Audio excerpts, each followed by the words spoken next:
first episode of the Scry Guys. My name is Barry. You can find me on TikTok at Otaku, and I'm joined today by my co-host. Hello guys, I'm Quest, aka Beaver Magic, and welcome to the first episode, guys. And we got some new spoilers we want to talk about in Strixhaven. Yeah, but the first thing that we have to talk about is the new keywords that they're introducing, or the new mechanics they're introducing to the show, to the game. Yes. And probably the most important one and the most busted one, as far as I've seen, is Magecraft.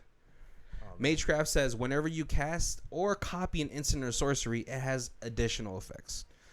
Quest, what do you think's gonna be the impact of this? It's so busted, like with copy cards, like they're in past formats and like all the old sets. Like you got some card, like all right, when you cast this card, copy it, you choose a new target, and then that player copies it, choose a new target. That card seemed busted in EDH, and it just in standard it seemed really great.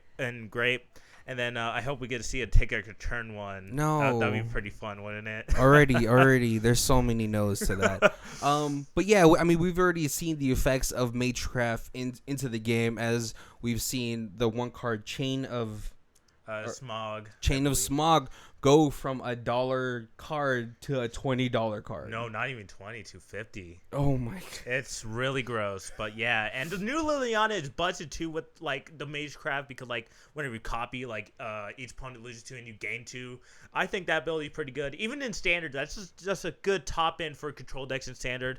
But let's get on to the new mechanics. Yeah, we also have Learn, which is you may show a lesson card you own outside of the game and put it into your hand, or you may discard and draw a card.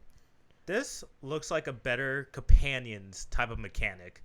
This might break standard, depend on what type of card they put in. Like, it just seems so good. Like, you get rid of a card and then like you draw a new card when you do it. Like, it seems so good.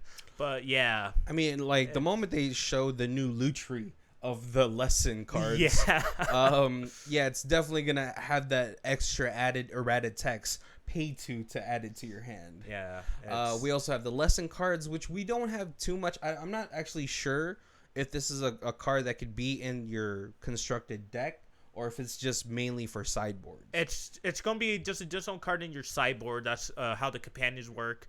But yeah, it's just gonna be just another card in sideboard where you could like get it out to. Yeah, just a sideboard tutor. Yeah, basically just an extra card in hand. Yeah, we also have I think one of the fairest versions of Hexproof and Shroud. We have Ward. Now, when this creature, as far as I've seen, is targeted by a spell an opponent controls, counter it unless they pay 2. It is pretty good in like some decks. I think that mechanic's really good. And then we got Hone, pretty sure the new Suspend. But you're not really casting it. It just costs 4 less, which is actually pretty good in some decks. Yeah, and then we also have Study that we haven't really seen too much because it is just the first day of spoiler season. Oh, yes. Can't wait for more. But let's get right on to our first Elder Dragon. Yeah, the first Elder Dragon they have introduced is Shadrix's Silver Quill. It is a big body. It's a mythic, of course. It's a white and a black, 3 colorless, and have flying and double strike, which is very interesting. And flying is not interesting. The double strike part is interesting for I would see that in a Boros card. But let's dive right in. So at the beginning of combat, on your turn, you may choose 2. Each mode must target a different player. It seems all right. Let's look at the modes. Target player creates a 2/1 white-black Inkling creature with flying. Okay. Target player draws a card and loses 1 life, and target player puts a 1/1 counter on each creature they control. That last ability is pretty good. Yeah. But then, like, you give your opponent a 2/1, or they draw a card, which is actually the up. That card seemed kind of fair, but we'll see in standard. But in EDH, that card seems really good. Yeah, Quest, you're more of a standard player than I am. How viable do you think this guy is gonna be? Oh in man, that like format? at the top end, like in standard, like some Orzhov mid range, this card's a house. Like it just seems really good. Loaded ground, like it's really good. Like I can't wait to see like all the decks that come out from this set. But yeah, I think I'll be playing more standard once this set comes out. Yeah, this set does really look fun for it's just a new surge of just good cards and just good mechanics, right? Yeah. Let's take a look at the new Planeswalkers that they spoiled today. We have the brother and sister of Planeswalkers, Rowan and Will. Oh man. So we have a Rowan, Scholar of the Spark. It's the face card of this double modal card. It's a 2 and a red. It has a static ability that says instants and sorceries you cast cost 1 less. +1, Rowan deals 1 damage to each opponent. If you've drawn more than three or more cards this turn, she deals 3 damage to each opponent instead. We have a -4 that says you get an emblem. Whenever you cast an instant or sorcery spell, you may pay 2. If you do, copy that spell. You may choose new targets. Now for the flip, it's 4 and a blue. Will, Scholar of the Frost. Has the same static ability, +1, up to 1 target creature has base power and toughness of 0-2 until end of turn. -3, draw 2 cards, and -7, exile up to 5 target permanents. For each permanent exiled this way, its controller creates a 4/4 blue and red elemental creature token. Okay, they all seem pretty good. I think the Rowan Scholar Sparks is pretty good for 3 mana. Like, you get like a reduction for instant sorceries, which is really good in a lot of formats. I can see them being played as standard, modern. Not sure about legacy, but definitely EDH for sure. Yeah, it seems like the front side is more playable this time around. Yeah. Rowan was when they first got released into the Battle Bond. Rowan wasn't seeing too much play, as much as Will was. Yeah. The emblem for that is it's good as well. It's just another copy ability. The Will ultimate isn't too impressive to me as far as like an EDH player. Maybe for standard it's viable, but it's a 5 mana for 4 loyalty and a +1. Yeah, I could definitely see that in some type of like control deck. It's the +1 for will definitely be in like some type of control. It's just up to 1 target creature has a base of power toughness of 0-2 until the end of next turn, which is really good in like maybe Grixis or like some type of control deck. But yeah. Yeah, but definitely. Do you think 5 mana for a -3 draw 2 cards is good too? Yeah. That's a good question. Depends. Yeah. I mean, I just feel like there's a lot of tempo loss as far as for standard. Yeah. Because 5 mana, you're tapping out at your top at your 5 drop, and then you're really just getting 2 cards and then maybe some damage absorption. Yeah. From Rowan. Yeah, but you know, only time will tell. Yeah. To see where this is going to be at. Let's go ahead and talk about the deans for each school. So first we have Lorehold. Oh man, Lorehold, right? Yeah, Lorehold. All right. Lorehold. Discard a card, draw a card. Seemed pretty good. And then 1 red and 4 colors. Reveal cards from the top of your library until you reveal a non-legendary, non-land card with a mana value of 3 or less. You may cast that card without paying its mana cost. Put all reveal cards not cast this way on the bottom of your library in random order. Pretty good for like 2 mana, but then the 5 costs, you definitely want to like make it. So this won't be in standard really. Like, it doesn't seem like a standard card, but definitely seem like an EDH card. Like, there are definitely a lot of good spell for 3 or less in that card pool. Then we got the other side, which is Augusta, Dean of Order. All right. Looks like a Boros type of thing. But other tap creatures you control get +1/+0. Other untapped creatures you control get +0/+1. All right. And then whenever you attack untap each creature you control, then tap any number of creatures you control. That's pretty good for that ability. For 3 mana, you just like, all right, cool. Like, just untap. Well, basically vigilance, but yeah, that seemed really good. It's gonna make combat so complicated. Yeah, it will. Like, it just put vigilance. Like, but yeah. So like, but the thing about this double modal card, right? We have Plarg, Dean of Chaos, who wants to do one completely different thing, and then we have Augusta, Dean of Order, who's doing a completely different thing. Yes. So I guess really you're really gonna play this card for one specific type of deck. Because these two don't really synergize. So even if you have, say, in a standard 60 card format, you're not gonna play. You're gonna have 4 of these, but are you really gonna play two Plargs and 2 Augustas on the same table? Yeah, he definitely looks like just a Rakdos card, and Augusta looks like a Boros card, or even like a Azor card, Zorius. But yeah. Yeah, so it'll be really interesting. Plarg also, like, I do like I always get this mixed up. Is it rummaging when you discard a card and then draw a card, or is it looting? Looting. All right, yeah. So I think for 2 mana, discard and draw, it is pretty nice card selection. Yeah, it right? definitely is. But yeah, like that'll be really interesting. I feel like the Augusta side will be a more fun way to mug up combat. Yeah. And make people rethink how you want to attack into them. Yeah, definitely. Time will tell for those two, but yep. We have the theater kids of Strixhaven, the Prismari Deans. We have Uvilda, Dean of Perfection. It has a 2 in a blue legendary creature, Jinn Wizard. It has a tap ability that says you may exile an instant or sorcery card from your hand and put 3 honed counters on it. It gains at the beginning of your upkeep. If this card is exiled, remove a home counter on it, and when the last home counter is removed from this card, if it is exiled, you may cast it. It costs 4 less to cast this way. And then on the other side, we have Nasari, Dean of Expression, 3 and 2 red. At the beginning of each upkeep, exile the top card of each opponent's library. Until end of turn, you may cast spells from among those exiled cards, and you may spend mana as though any type of mana to cast those spells.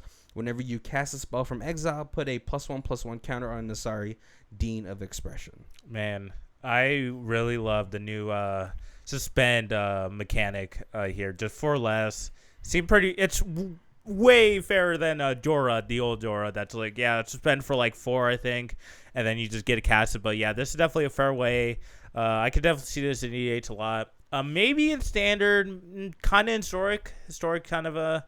This is a historic card, but yeah, really like these 2 cards. Well, yeah, because especially like on the earlier turn, say you play Uvalda and maybe if you could get it out early at turn 2, tap it on turn 3, put a hone counter on a Almoon's Epiphany. Yeah, it's pretty much going to be a time walk for 3 or 2 mana or whatever it is. Yeah, it's really good. I could definitely see that happening. I do like the Nasari Dean of Expression side. I feel like that one's going to see a lot more play in EDH, like casual format or EDH casual. It's just another.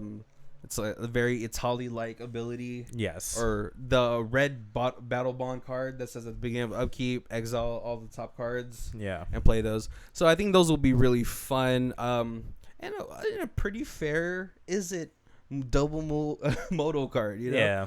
Let's see. Let's go ahead to the Quandrix. The what is it called? Quandrix. The Simic pairing. Yeah. So. Kiana or Kiani. Man, they have some really cool name, but Dean of Substance. All right, legendary creature, Elf Druid, of course, and tap it and exile top card of your library. If it's a land, put it into your hand. Otherwise, put a study counter on it. Here, the new. This is a mechanic study. Okay, so 1 green, 4 colors, create a 0/0 green. Blue fractal. Okay. Creature token. Put a 1/1 counter on it for each different mana value among non-land cards you own. Exile this way with a study counter on them. Okay. And then we got the other side, which is Imbraham. Imbraham. Dean of Theory.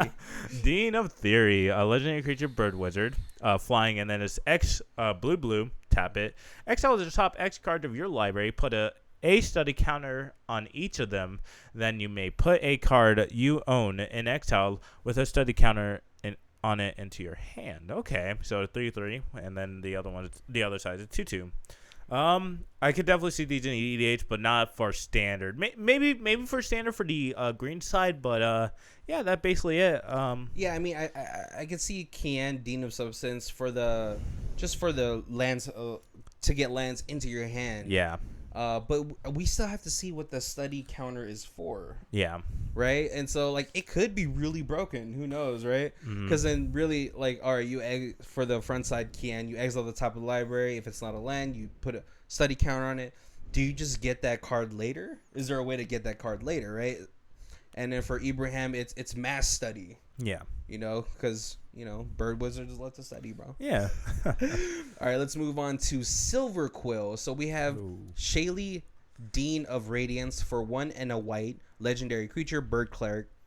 It has flying, vigilance, and it has a tap ability that says put a +1/+1 counter on each creature that entered the battlefield under your control this turn, and it's a 1/1. And then we have on the other side Embrose, Dean of Shadows, 2 and 2 black, legendary creature, human warlock. Tap, put a +1/+1 counter on another target creature. Then Embrose, Dean of Shadows, deals 2 damage to that creature. Whenever a creature you control with a +1/+1 counter on it dies, draw a card.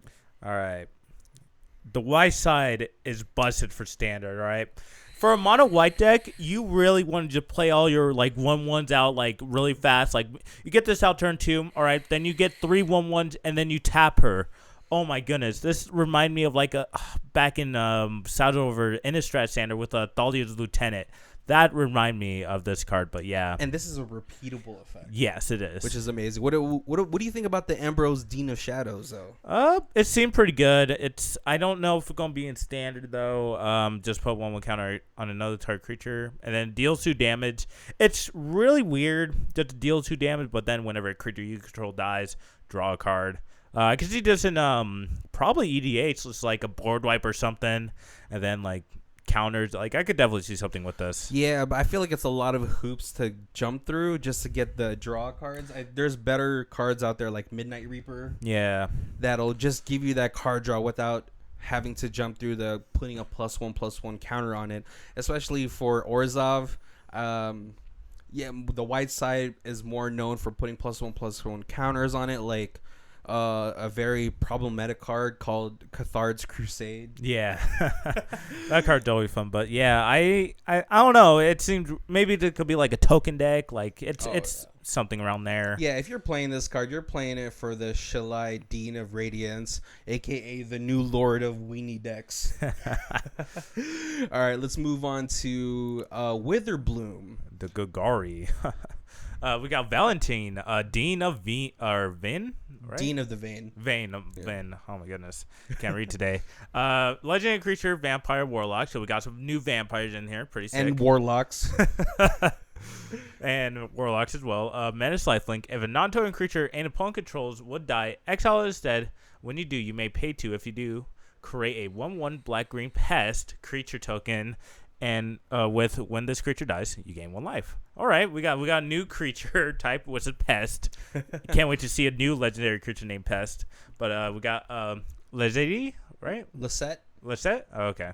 Dean of the Root. And a legendary creature, human druid. Whenever you gain life, you may pay 1. Colorless. If you do, put a 1/1 counter on each creature you control, and those creatures gain trample.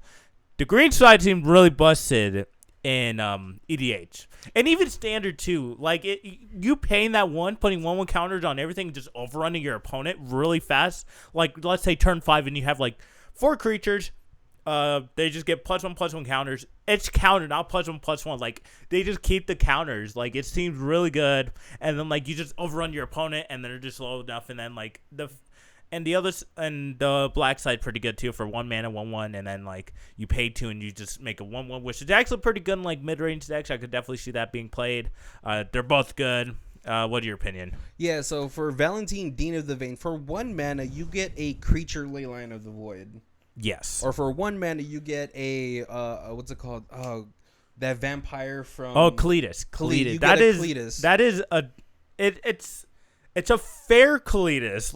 Well, it's not fair, but it's definitely a okay Kalitas for standard for now, because the Kalitas that we're talking about is a 4 mana, and then whenever a creature died, exile it, and then you create a 2/2 zombie, and it's a 3/4. But yeah, this one definitely seemed fair. You got to pay into it, but it definitely seemed fun. Sir, I will not stand by this Kalitas slander, because Kalitas is a fair version of Field of the Dead.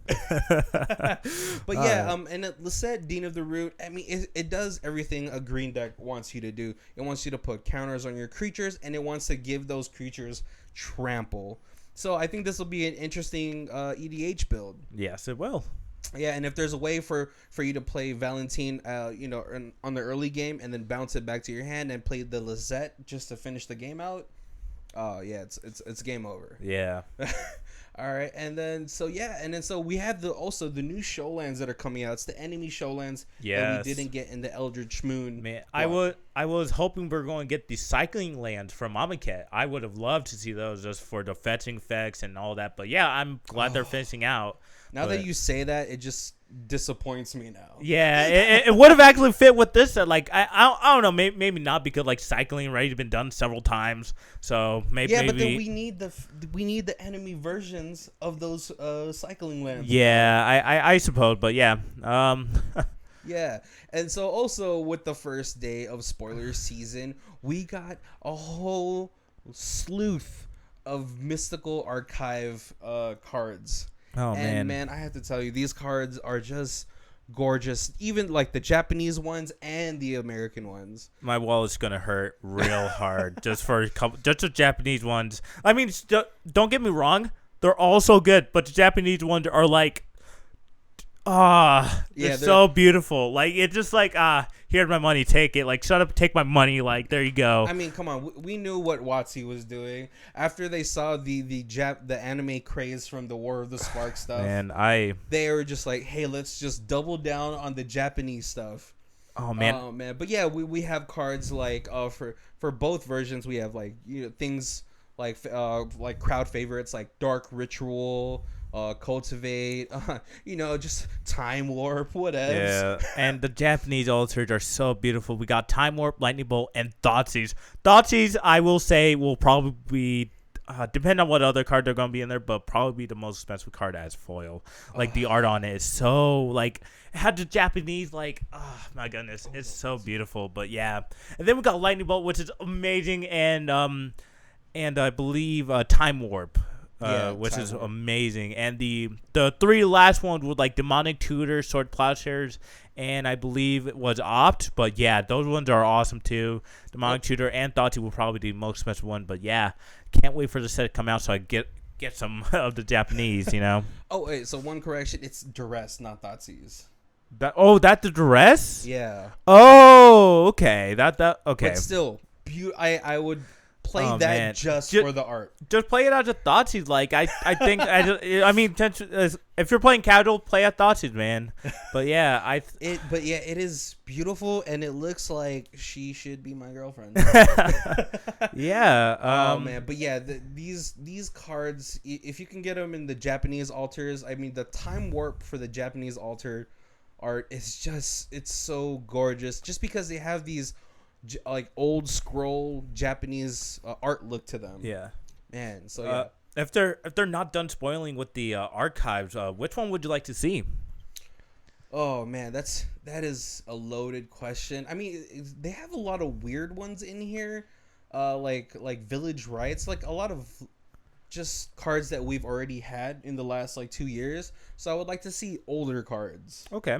But I mean, it seems like it's really just up there in the air. Yeah. I mean, what would you like to see? Oh man, there's a lot of sweet cards because I do love playing blue-red wizards, and that's the deck I love. I mean, maybe expropriate. Expropriate will be pretty sweet to see.